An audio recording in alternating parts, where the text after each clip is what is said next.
Hello Insta! Et c'est parti, on se retrouve pour l'instant T chaud avec moi. Alors la psychogénéalogie, Kezako.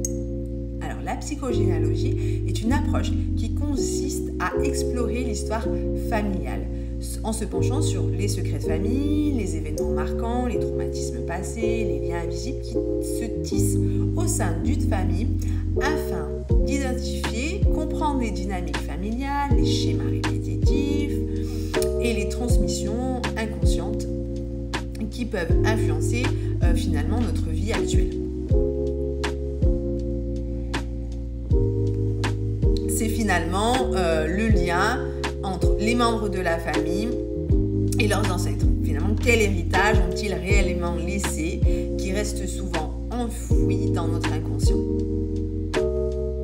Alors, l'apparition de cette approche a débuté finalement avec Freud, neurologue et fondateur de la psychanalyse, qui en 1913, dans son ouvrage Totem et tabou, commence à évoquer la possibilité d'une âme collective. Puis, par la suite, Carl Gustav Jung, médecin psychiatre, a réellement ouvert la voie de cette approche transgénérationnelle avec sa théorie de l'inconscient collectif. Tout simplement. Et puis, dans les années 80, après, nous avons eu la psychologue Anne Ancelin-Schussenberger qui a, elle, créé le génosociogramme qu'on peut utiliser. C'est un instrument, une représentation graphique de la famille sur plusieurs générations qui nous permet de mettre en lumière certaines dynamiques familiales.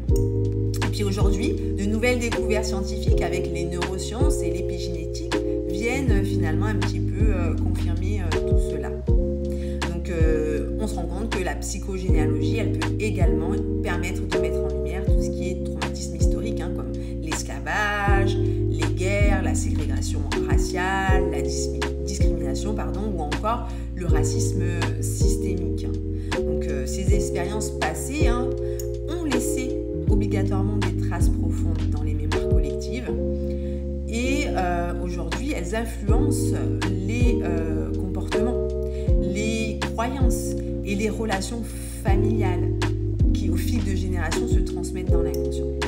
Et il est possible de mieux comprendre tout ça, de mieux comprendre ces dynamiques et ainsi le travailler à ne pas répéter et aller plutôt vers une guérison, un mieux-être. Et voilà, tout simplement. Donc pour aujourd'hui, c'est terminé. Je vous invite à vous abonner pour plus de contenu. À la semaine prochaine. Bye.